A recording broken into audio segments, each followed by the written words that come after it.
Praise the Lord. The best wishes to you and your family members in the name of God. దేవుని నామమునకు మహిమ కలుగును గాక.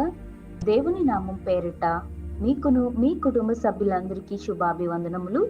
ఈరోజు దేవుని వాగ్దానము, టుడే గాడ్స్ ప్రామిస్. మనుషులు పై రూపమును లక్ష్యపెట్టుదురు గాని యెహోవా హృదయమును లక్ష్యపెట్టును. 1వ సమూయేలు గ్రంథము 16వ అధ్యాయం 7వ వచనం. Men look at the outward appearance, but Jehovah looketh the heart. 1 Samuel chapter 16 verses 7. క్రీస్తునందు ప్రియమైన సహోదరి సహోదరులారా, మన దేవుడైన యెహోవా ఈ ఉదయకాల సమయంలోనూ నీతో నాతో మనందరితోని సెలవిస్తున్నాడండి.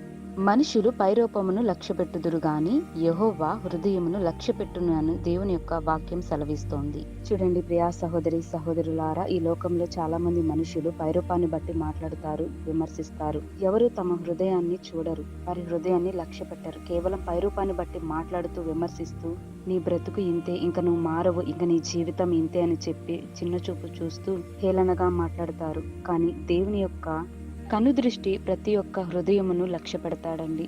దేవుడు మనుషుల పైరూపాన్ని చూసే దేవుడు కాదు. హృదయాంతరంగంలో దాగి ఉన్నటువంటి గొప్ప ధననిధిని మాత్రమే లక్ష్య పెడతాడు. వారిలో దాగున్నటువంటి అద్భుతాలను బయటకు తీసే గొప్ప దేవుడండి. అంతటి గొప్ప దేవుడు మన ప్రభువైన యేసుక్రీస్తు. కాబట్టి నీవు నేను మనమందరమును పైరూపాన్ని చూసేవారుగా కాకుండా దేవుని వలె హృదయాన్ని చూసేవారులాగా, హృదయాన్ని లక్ష్య పెట్టేవారులాగా మనమందరం ఉండాలని ప్రార్థించుకుందాం. ప్రార్థన.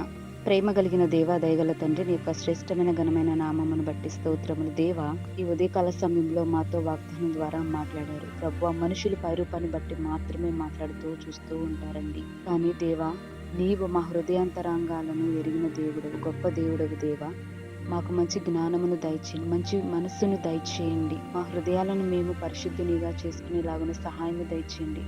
ప్రభువా, ఇతరులను పైరూపాన్ని చూసి మాట్లాడే వ్యక్తిత్వం కాకుండా నీ వలె హృదయాన్ని చూసేవారులాగా ఉండేలాగున సహాయము దయచేయమని నజరేయుడైన యేసుక్రీస్తు నామమున ప్రార్థించి బ్రతిమలాడి వేడుకొంచున్నాము తండ్రి. ఆమేన్.